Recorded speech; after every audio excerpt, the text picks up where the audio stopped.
G'day there guys, I want you to believe in yourself today. It's your main man Markee and welcome back to another episode of r/Am I the A-hole? Now if you love today's bloody good content, I want you to sit back, relax, chuck a prawn on the barbie, and get ready for some bloody good content. Thank you. Posted by user Escape Pods by Bob. Titled, Am I the A-hole for telling my daughter she caused her own problems? So my male, wife female, and I are both 48 with two daughters, Liz, 30, and Ash, 24. I'm not sure where to start with this, so I'm just going to jump right into it. Liz used to date a young man named Pat. They were together for 5 years starting in college. In their 4th year together, Pat was accepted into medical school while Liz struggled. She worked as a dockside worker, and desperate for more income, Liz took up side jobs and took up a position in a local pizza shop to get management experience. From the outside looking in, Liz was working long hours while Pat was being crushed in school. They ended up getting engaged. However, Liz ended up cheating on Pat and in the affair got pregnant. Their relationship ended obviously.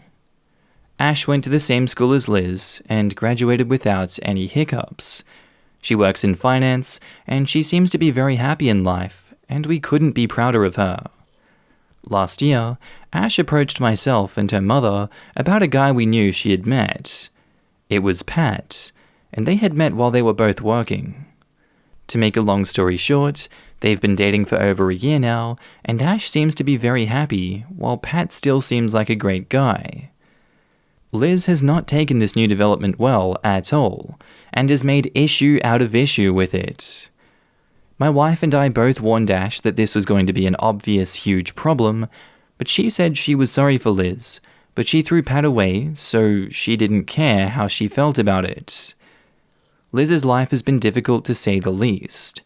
She has 2 children as a single parent, and her career has never really taken off. She doesn't do bad. However, I guess she had higher ambitions. Her life is certainly tougher than Ash's, and now that she's dating a doctor who she once was engaged to, she's on a downward spiral. Friday night, Liz came over and asked us to watch her children, but my wife and I weren't up to it. One has special needs, and we just don't have the energy for it sometimes.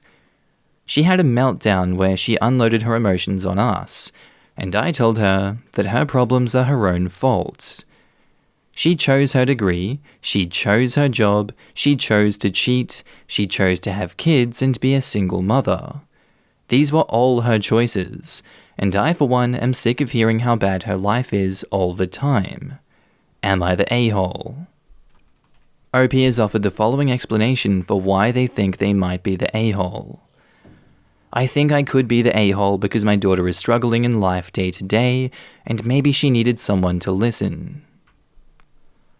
In this situation, sisters don't really owe each other anything, but in order to be a good parent, I think regardless of all the shit that your daughter has stirred, you want to be there to support her and her kids. Yes, one has special needs and it's a lot more energy to be going through to help out there, but I would say to completely write her off and say that everything is her fault and you're not going to provide help in any way from this point forward is kind of heartless. It is obvious here that your eldest daughter does in fact suck. She's made a lot of choices in her lifetime. Some are good choices, some are bad choices. I don't knock her for being a single parent. I don't think it completely warrants you cutting off your support to her, either physical support, emotional support, moral support, babysitting. You're still grandparents to the kids and you have the choice whether to do it or not. And I think in this situation, even though she has been categorically a bad person, I think it's still your job to come and offer some support. She's still your child, she still has your grandchildren after all. I think it's the wrong thing to do to deny them help. And the reason I haven't, wailed on this eldest daughter and her being an a-hole is because it's more than apparent that they suck. So yeah, that's just where I'm going to leave it. I'm going to keep it at everyone sucks here. In the comments, Starship Me says, "Look, this might be an unpopular opinion, considering how the sub reacts to stories of people dating their friends' and siblings' exes, but not the a-hole. Once you've cheated on someone, I think you lose the right to be upset about something like that. Liz already burned that bridge, and it's not as if Ash and Pat were having an affair while they were still together. I feel bad for Liz, but she ruined her own relationship, and these choices have consequences. That's how life works. I disagree with your judgment. Reread the post. OP talks a lot about Liz cheating and Ash getting together with Pat, but all that information is really irrelevant. I don't know why he even included it. The situation we are judging is what OP talks about in the last 3 paragraphs. Liz currently is dealing with a lot. She's a single mum, one of her kids is special needs, and she's not made of money. She's overwhelmed by all this and unloads all of her emotions about this onto her parent, looking for some support. They tell her all of this is her fault. OP is the a-hole for saying that, even if it's true, not the time or place. I want to add that I agree with you that Liz is an a-hole for cheating years ago. I just think it has nothing to do with the current situation. I have 2 grown kids, and one likes to unload her stress on me. We as parents are human as well. Some days I may get several calls to give advice or comfort, only to still have the same kid yell at me. She'll call the next day and tell me she's out of line. Sounds like your daughter called, complained about her sibling dating her ex and wanting parents to step in. She also wanted a sitter too. I'm sure she's having a hard time, but even parents that are supportive have to draw a line. Lady Edith 347 says, everyone sucks here. Liz for her choices, Ash for dating her sister's ex, just completely wrong, and you two for the dismissiveness and lack of empathy for your daughter. I'm getting a real Ash is the golden child vibe from this too. OP replies, we don't have a golden child. When Ash started dating Pat, we cautioned her against it and told her that we would not allow Liz to be uncomfortable at family functions. Maybe it's just me, but dating your ex's sister is pretty gross along with dating your sister's ex. Why? Does said ex suddenly become used goods that no one can be with? For me, not dating someone's ex who's close to me isn't about the person being used goods, but acknowledging they had a very intimate and vulnerable relationship. When you have someone as your significant other, you open yourself up to them like you don't anyone else. You let them into your body, your mind, and your soul. You tell them every heartache, tragedy, and joy you experienced in life, and you plan on having them around for every future one. You vent to them when you're mad about the dumb crap your sister does. You laugh with them when your parents do quirky and embarrassing stuff, and you cry with them when you experience tragic loss. This person is a safe haven of you. And I would never, even if my siblings cheated, date their ex. It's out of the respect I have for them that I understand seeing that person would be hard. Most people agree it's rare to stay friends with your ex, even when you have a good breakup. Yet Liz is supposed to be okay with her ex dating her sister? I know there are people who can remain friends with their ex and are even okay with them dating siblings or cousins, but that's obviously a very small majority. Also, what does Pat know about Ash? A lot of couples share everything. Ash is potentially at a disadvantage here. Pat knows everything he needs to start a successful relationship with her. He knows about her family background, her likes and interests, their childhood, and what causes fights with her. He can use that to make the start of the relationship look amazing because he has a cheat sheet. Even if he doesn't realize what he's doing, there's still a huge imbalance in this relationship. And No Rickson says, I'm sorry, but do you even like Liz? All your comments absolutely just rip into her about being a single mother that's cheated on one of her exes. That's what Reddit is for. By your own account, she's doing okay, working to provide for her kids and giving them a stable home.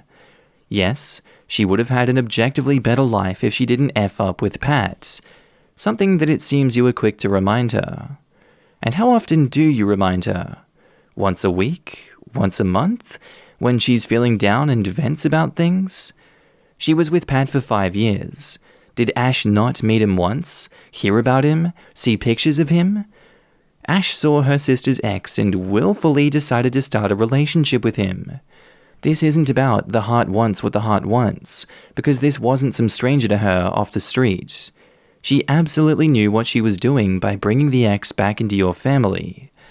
Is Pat okay with this too? Is he okay with playing family with the woman who betrayed him?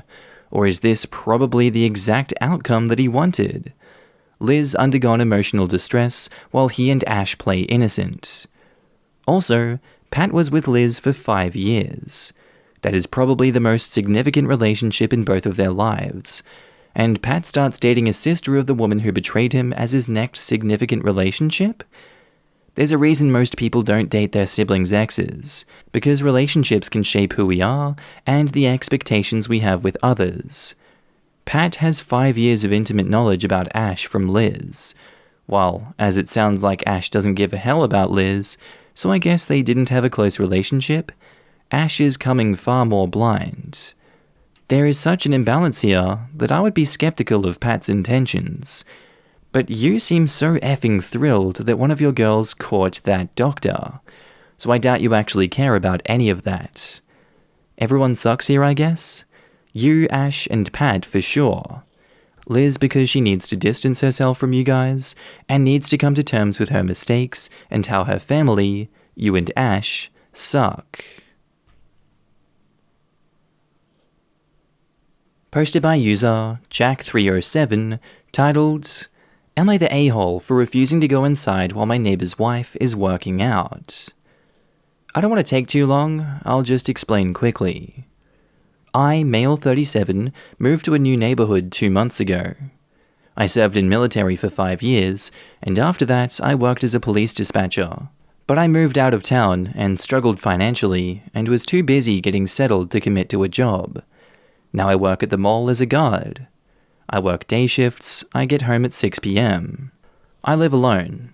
I have a golden retriever who's friendly to the neighborhood, and when I get home, I usually take a shower, then I sit outside on the porch and check SM, or play with my dog, or just have a beer while listening to music via my earphones. My next-door neighbor is a funny guy. He's married with 3 kids. He seemed nice at the beginning. He talked about how he and the previous owner were old friends, and him leaving was devastating. And he repeats the same thing every time he sees me. Plus, he had a spare key his old friend gave him for emergencies that he still hasn't given back yet. I'd find the mixer or the vacuum gone, and he even borrows bread and yogurt from my fridge, saying the kids wanted it, meaning the kids were inside my house too. I demanded he give it back, but I'm not sure if he made copies. I'm better off changing the locks. He also started making a series of requests, like asking me to not walk my dog when the kids are playing outside, asking me to keep my windows closed whenever I see their windows open, etc. Last week, he saw me sitting on the front porch at 7 p.m. and he approached, asking if I could go inside for 90 minutes till his wife finishes her workout in their front yard. I asked him what, and he said he felt it was inappropriate for me to sit there while his wife works out. He went on about her not being able to go to gym these days, and that she needed space, and the front yard was the only space. I told him not to worry, I was just minding my own business, but he threw a fit, saying he finds it unacceptable, and said he was sure I was making his wife uncomfortable as well. I got really mad. I told him it's my house, I do whatever I want, and that it wasn't my problem, and he needed to leave me alone for Christ's sake. He lashed out, implying I was being disrespectful and have no shame, then asked why he never saw any of my family visit. I told him it's none of his business. That's when he started going from door to door, telling neighbors to watch out, and basically spreading rumors about me. I ran by 2 of my neighbors at the supermarket, and they avoided me. I kinda laughed because people used to come to me for help, now they're listening to my neighbor ruining my reputation. You shouldn't have been expected to stay inside for 90 minutes while his wife was working out outside. Do they not have a backyard that she can work out in? Do they not have a garage? Do they not have any other spaces that she can do that in? Perhaps even a local park. You don't have to do it outside of the front of your house, and if you do, it's a public space. Yeah, maybe the husband would feel a little bit more at ease if everyone went inside so no one could watch his wife, but that's not realistic. There's nothing wrong with you being stubborn in this situation. He's just a crazed lunatic, and I think you need to ignore him and let this situation write itself out. Not the a-hole. St. Alvis says, not the a-hole. He said he felt it was inappropriate for me to sit there while his wife works out. And the narrator says, it wasn't. But man, that spare key bit is chilling. Why in the world have you not changed the locks yet? People with that level of entitlement terrify me. I've been planning to get all the locks changed, but I swear I always end up saying I'll do it tomorrow, and then the next day, and then the next day. I don't know why I keep outing off planning, although I have plenty of time to sit and do nothing. I moved a little after my dad passed away, and things have been hard on me. I'm trying to function, but this was a devastating loss. He was my remaining parent, and we were very close. I understand there being a lot on your plate, but I would have changed the locks and made a police report the same day I discovered anything missing from the house. This man and his family has entered your private property without permission and taken items from it. This is unacceptable behavior from someone you're friendly with, let alone the mayor of Crazy Town. I didn't even think about your dog, dude. Please do not neglect your safety, nor that of your animal. Not the a-hole, and change the effing locks. That blew my mind, like, why the hell wouldn't you change the locks on a new home? It sounds absurd not to. I understand that some owners don't want their interior locks changed if they're renting, though I don't agree with it, but the exterior locks? Wild. And Memento Mori 4 says, I'm sorry, did you say he goes in your home and takes things when you aren't there? That's utterly insane, and you need to have your locks changed tomorrow morning. As for the rest, live your life. He has some huge problems, and it's never going to stop if you just give in now. He's already rude and demanding, giving in isn't going to change that. Do your thing and ignore him. I'm sure your other neighbors know how he is, and I wouldn't be surprised if they ignore you because they don't want to piss him off. Which means you're damned if you do, or don't, since he doesn't like you already. It's a crappy welcoming to a new neighborhood, but you have to establish yourself and your space. Let him stew, and whatever toxic juices he has, be coldly polite to everything, call the police if he gets aggressive, and get your locks changed and get cameras ASAP. Odds are good he will try to get in. You want cameras the same time you get the locks done, not the a-hole. Posted by user ConfusedOstrich2, titled, Am I the a-hole for refusing to get rid of all the alcohol in my room after my roommate's kids snuck in and stole some, which he then distributed at a high school party? All this starts 2 days ago, the day before yesterday. Schools are open in our area. I live in a 3-bedroom house. My husband and I rent one, and the other 2 are rented by a couple and their 3 kids, 5 female, 9 female, and 16 male. We have a mini fridge in our room and use it to store things we don't want the others to have access to, like alcohol.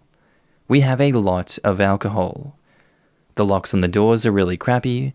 They're just those inside doors that you can open with a bobby pin, and the landlord won't let us change them. My husband and I were in the backyard, and our door was locked from the inside. Unbeknownst to us, our roommate's son, who is 16, unlocked our door and snuck inside. He stole 5 bottles of wine, a bottle of rum, 3 bottles of vodka, and 2 bottles of whiskey. I didn't notice until I got a drink that night. The next day, yesterday, I asked my roommate about it. She told me that she and her husband don't drink, and her kids are angels and would never do something like that. However, yesterday night her son snuck out at around 10, when he was supposed to be asleep. She didn't find out until he came in drunk at 2 a.m. She asked him where he was, how he got drunk, and where that alcohol came from. He fessed up and told her that he got it from our room when we were outside.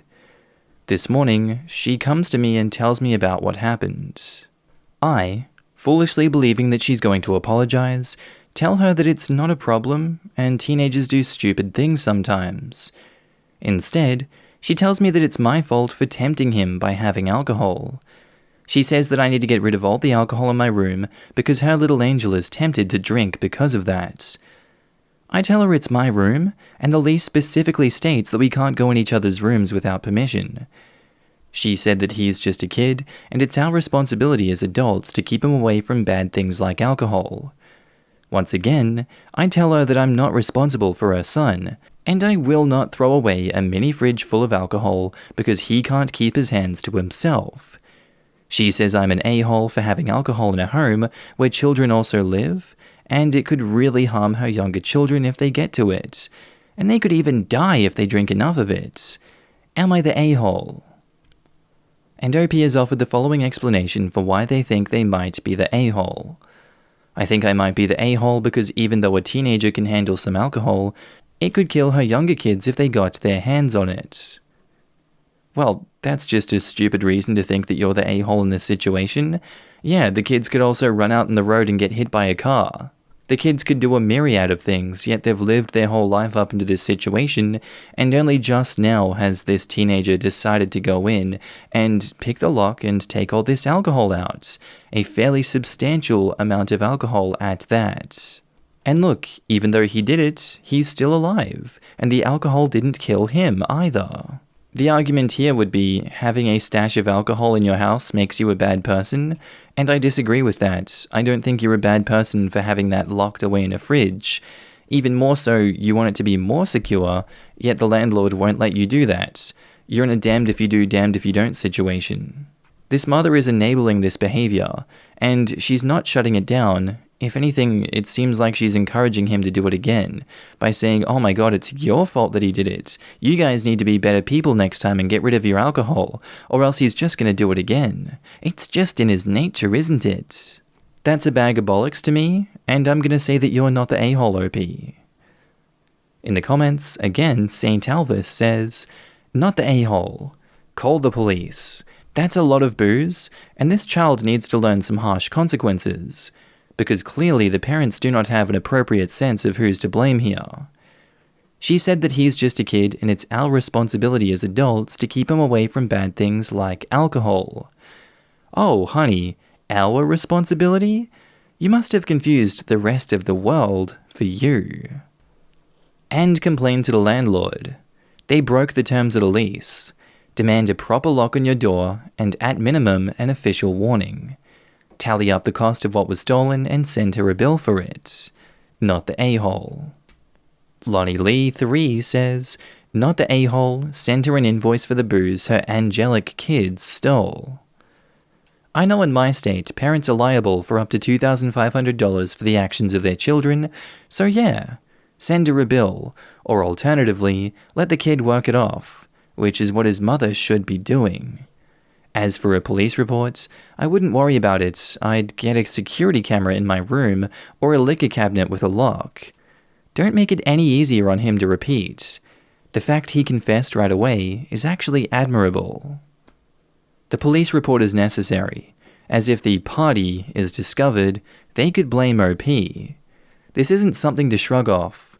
Charges for supplying a minor with alcohol can ruin a life, even if it's found untrue. Not the a-hole. She's using you as a scapegoat for her son's bad behavior. You are the victim here. Her son stole from you. He made a conscious choice to go into a locked room that he knew he wasn't allowed to go into and take the belongings of the residents of that room. By not placing the blame where it belongs, on the son, she is condoning the son's behavior and saying that what he did wasn't wrong. She is literally victim blaming. She's teaching her son that when he does something illegal, that his mother will protect him from the consequences of his actions. If the mother continues to blame you for her son's actions, you can probably seek legal recourse, as he broke into your home and stole from you. You can probably also talk to the landlord, as you said your lease specifically mentions that the other residents are not allowed in your room, so the boy broke the terms of the lease. And finally, there are kids all over the world who live in homes with alcohol who don't steal it.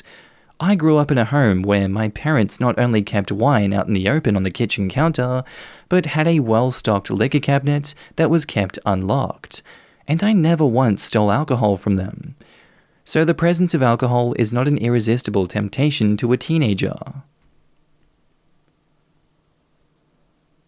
Posted by user ABCLiker, titled, "Am I the a-hole for yelling at a lady who untied my dog while I was grocery shopping?" I take my high-energy border collie for daily walks.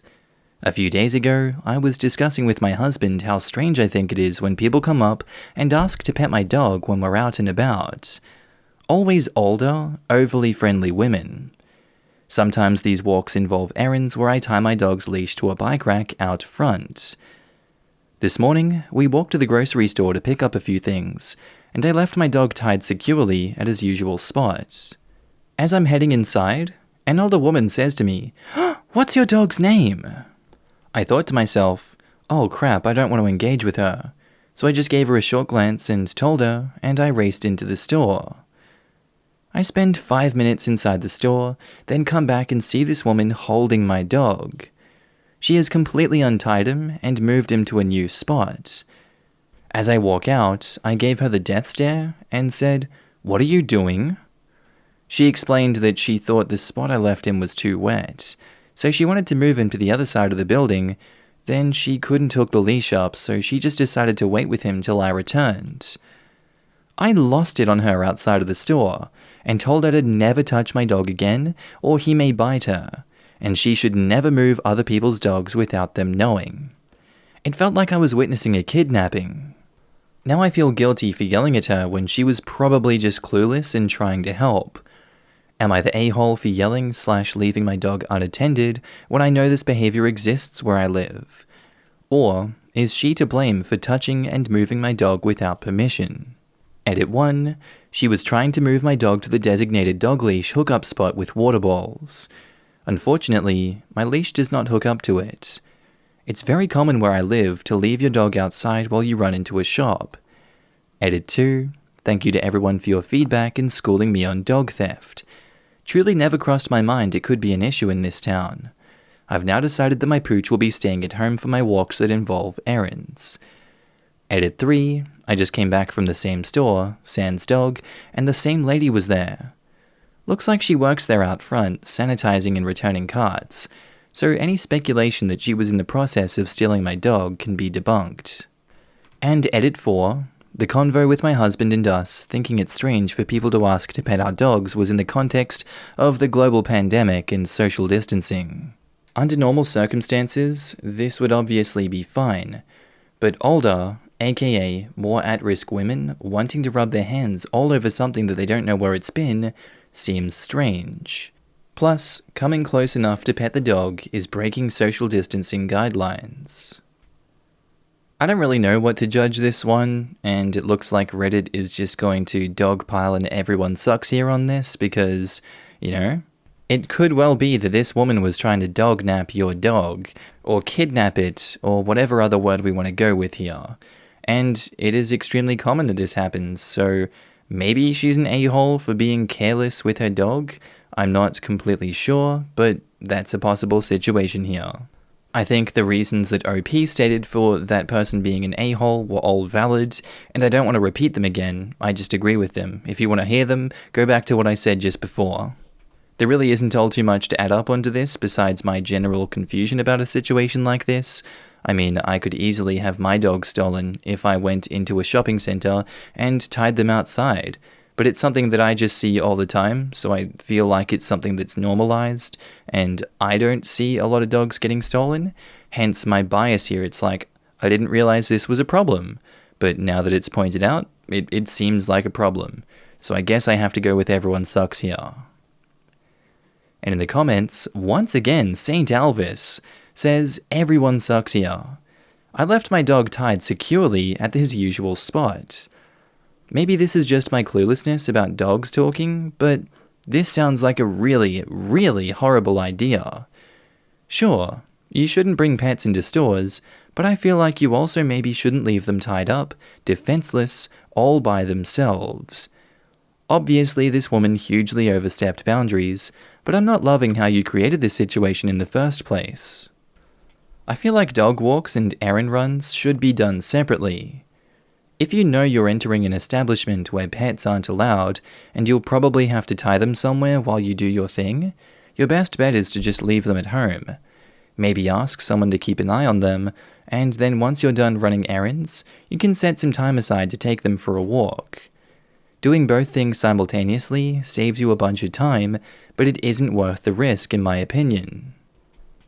Squinch11 says, a coworker left her dog tied up outside the grocery store. Dog got spooked by something, got out of the leash, was run over in the parking lot, and died.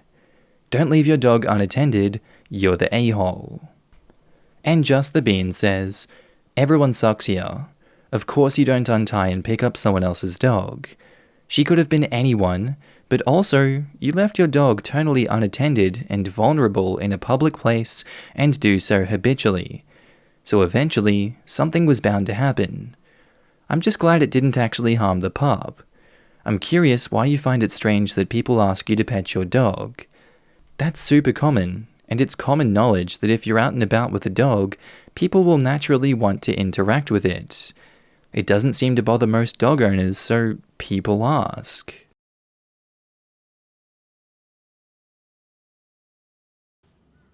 G'day there guys, and that's the end of today's episode. I do hope you enjoyed it and were entertained by today's bloody good content. As always, I want to do a quick shout out and a thank you to all my channel members and Patreon subscribers. Your beautiful faces and names will be up on screen right now. Haven't forgot about you guys, sorry I was taking a little break there. So yeah, if you see yourself, give yourself a pat on the back. If you want to be on this screen, there's links down to the description below where you can sign up and help support the channel and all future projects that I'm going to be doing on this one. With all that said, I hope you guys have an amazing day, night, sleep, whatever you're up to. I'll see you in the next episode, and I do hope you enjoy it. Thank you.